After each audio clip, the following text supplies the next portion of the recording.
Because of the steps we took, there are about 2 million Americans working right now who would otherwise be unemployed.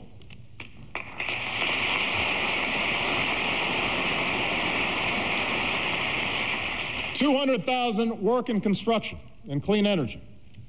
300,000 are teachers and other education workers. Tens of thousands are cops, firefighters, correctional officers, first responders.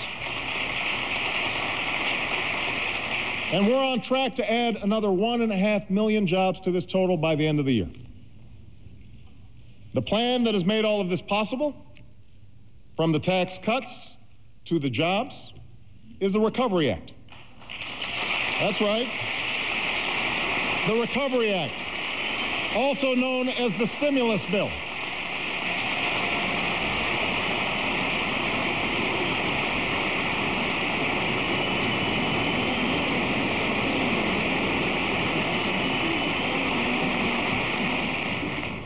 Economists on the left and the right say this bill has helped save jobs and avert disaster. But you don't have to take their word for it. Talk to the small business in Phoenix that will triple its workforce because of the Recovery Act.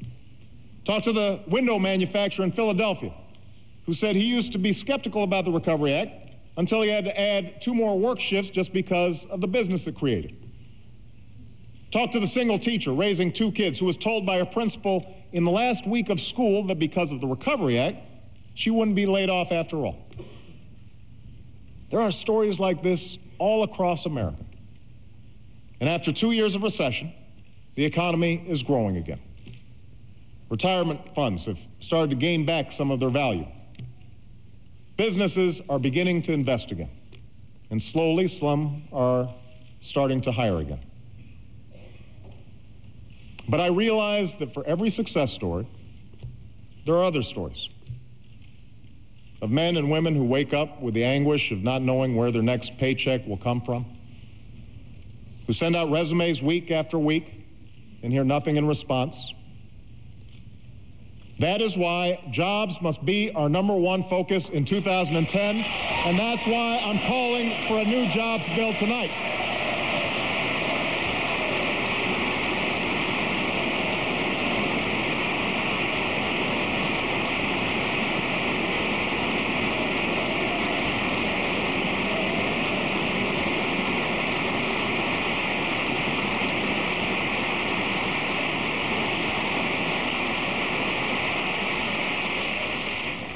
Now, the true engine of job creation in this country will always be America's businesses.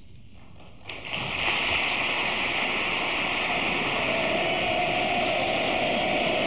agree. Absolutely. But government can create the conditions necessary for businesses to expand and hire more workers. We should start where most new jobs do, in small businesses. Companies that begin when an entrepreneur takes a chance on a dream, or a worker decides it's time she became her own boss. Through sheer grit and determination, these companies have weathered the recession and they're ready to grow. But when you talk to small business owners in places like Allentown, Pennsylvania, or Elyria, Ohio, you find out that even though banks on Wall Street are lending again, they're mostly lending to bigger companies. Financing remains difficult for small business owners across the country, even those that are making a profit. So tonight, I'm proposing that we take $30 billion of the money Wall Street banks have repaid and use it to help community banks give small businesses the credit they need to stay afloat.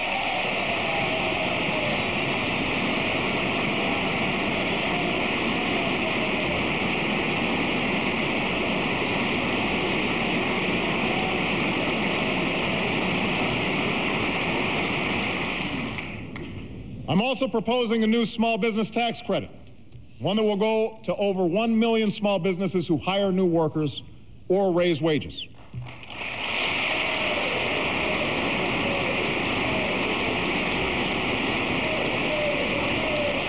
While we're at it, let's also eliminate all capital gains taxes on small business investment and provide a tax incentive for all large businesses and all small businesses to invest in new plants and equipment.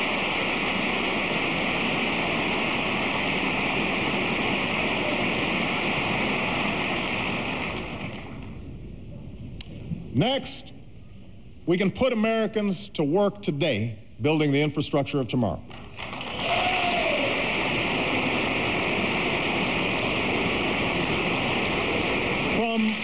From the first railroads to the interstate highway system, our nation has always been built to compete. There's no reason Europe or China should have the fastest trains or the new factories that manufacture clean energy products. Tomorrow I'll visit Tampa, Florida, where workers will soon break ground on a new high-speed railroad funded by the Recovery Act. There are projects like that all across this country that will create jobs and help move our nation's goods, services, and information.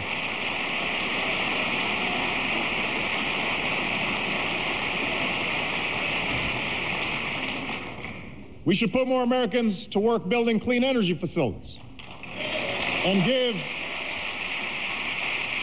rebates to Americans who make their homes more energy efficient, which supports clean energy jobs.